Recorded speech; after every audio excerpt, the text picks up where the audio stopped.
जिंदगी का सफर सुहाना हो, इसके लिए सावधान रहना जरूरी है। रोजमर्रा की आपाधापी में कुछ देर बैठकर सोचना समझना भी जरूरी है कि आपके आसपास क्या हो रहा है और जो कुछ हो रहा है उससे हमारी जिंदगी, हमारा परिवार कैसे प्रभावित हो सकता है। इसलिए हॉर्न बजाकर बाखबर करने वाली खबर जरूरी होती है। और आज की ये खबर जुड़ी है हीट स्ट्रोक से। जी हां, मौसम का जो मिजाज है उसके हिसाब से कोई भी हीट स्ट्रोक यानी कि लू की चपेट में आ सकता है, क्योंकि कामकाज के लिए दिन में कभी ना कभी घर से बाहर जाना ही पड़ता है और घर से बाहर चिलचिलाती धूप मौजूद है। जरा सी लापरवाही हुई तो हीट स्ट्रोक होने का खतरा है।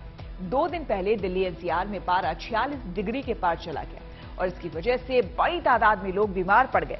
इसका खतरा आगे भी मौजूद है, इसलिए हीट स्ट्रोक से सावधान रहना जरूरी है। खासकर बच्चों और बुजुर्गों को इससे बचाने के लिए सावधानी वाला हॉर्न बजाना जरूरी है।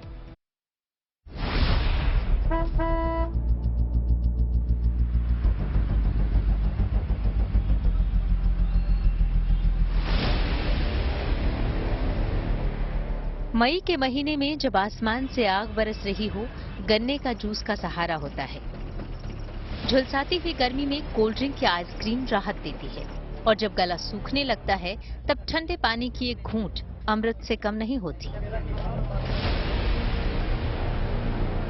लेकिन जब पारा 45 डिग्री के आसपास पहुंचता है तो पानी और गन्ने का जूस भी काम नहीं आता।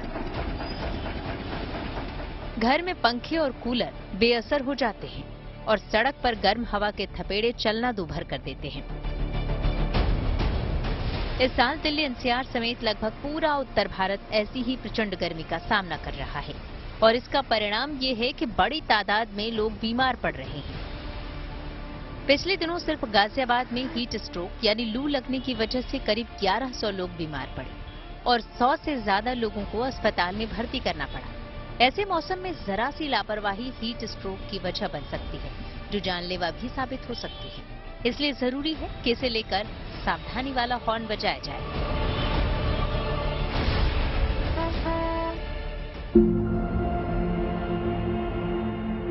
पहले ये समझ लीजिए कि हीट स्ट्रोक या लू क्या होता है और इसके लक्षण क्या होते हैं। जब तापमान 45 डिग्री या उससे ज्यादा होता है तो शरीर का थर्मोस्टेट गड़बड़ाने लगता है। इससे सिर में दर्द, चुभन, पैरों में दर्द, दस्त, उल्टी और शरीर में अकड़न जैसे लक्षण सामने आते हैं। ऐसे हालात में अगर जरा सी लापरवाही हुई तो शरीर का थर्मोस्टेट काम करना बंद कर देता है और ये लक्षण गंभीर रूप ले लेते हैं। जब किसी को लू लगती है तो शरीर का पसीना तंत्र फेल हो जाता है और नतीजतन बिल्कुल पसीना नहीं आता। इसकी वजह से शरीर के अंदर का तापमान बढ़ने लगता है। 10 से 15 मिनट के अंदर शरीर का तापमान 104 डिग्री या इससे अधिक हो सकता है और इससे दिल, दिमाग, लिवर और किडनी के फंक्शन पर असर पड़ सकता है और इसकी वजह से जान भी खतरे में पड़ सकती है।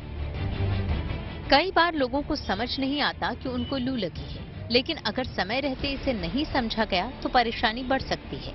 इसलिए धूप से आने के बाद अगर त्वचा का रंग लाल दिखता है या त्वचा रूखी नजर आती है, मानसिक स्थिति ठीक नहीं लगती और उल्टी होती है तो सतर्क हो जाइए। चक्कर आ रहे हों और शरीर का तापमान बढ़ गया हो तो सावधान हो जाइए, क्योंकि हो सकता है कि आपको लू लगी हो।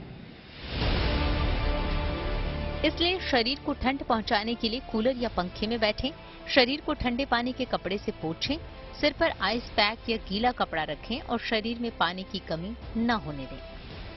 अगर इसके बाद भी राहत नहीं मिलती तो तुरंत डॉक्टर से मिलें और इलाज करवाएं। इस मामले में खुद एक्सपेरिमेंट करना खतरनाक साबित हो सकता है।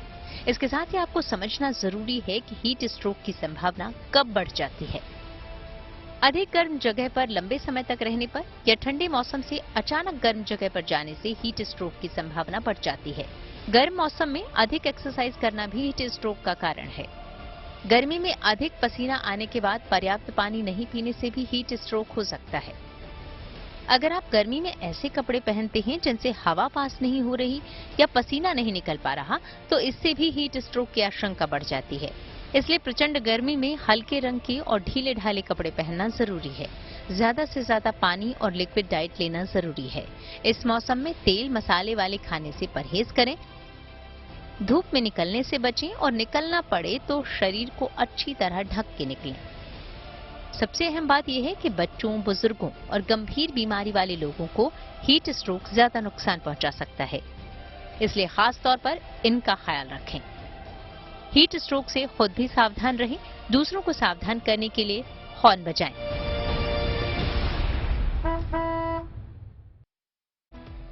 बेहिसाब गर्मी के इस मौसम में हीट स्ट्रोक के अलावा और क्या खतरे हैं, साथ ही हीट स्ट्रोक से बचने के लिए क्या करना चाहिए, इस पर हमने बात की गंगाराम अस्पताल के डॉक्टर अतुल कक्कड़ से। अगर एक्सट्रीम हीट एक्सपोजर है तो कई मरीज हॉस्पिटल आ सकते हैं।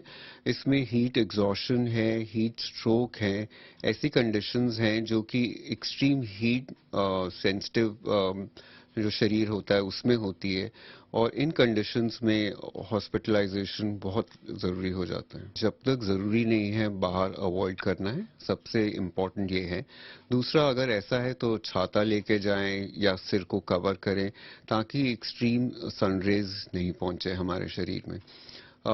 जो लिक्विड्स हैं उसका यूज़ ज़्यादा करें, जैसे नारियल पानी है, नींबू पानी है, इसको ऑर्डिनरी पानी की जगह ये प्रेफर करें। एसी का है कि जो टेम्परेचर है इस तरह से होना चाहिए कि ना हमारे को ज़्यादा ठंड लगे, जो हमारा बाहर का जो स्किन है वो टेम्परेचर को सेंसिटाइज करता है, और अगर लो चला जाएगा तो उसको रेगुलेट करना बहुत मुश्किल होगा। दूसरी एक और चीज़ है, अगर हम बाहर अंदर हो रहे हैं तो वो भी शरीर के लिए ठीक नहीं है।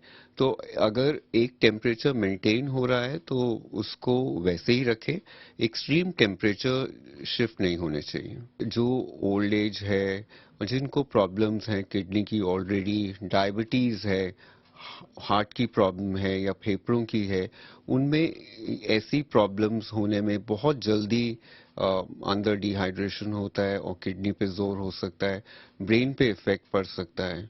तो इन लोगों को तो एक्सट्रीमली ध्यान रखना चाहिए।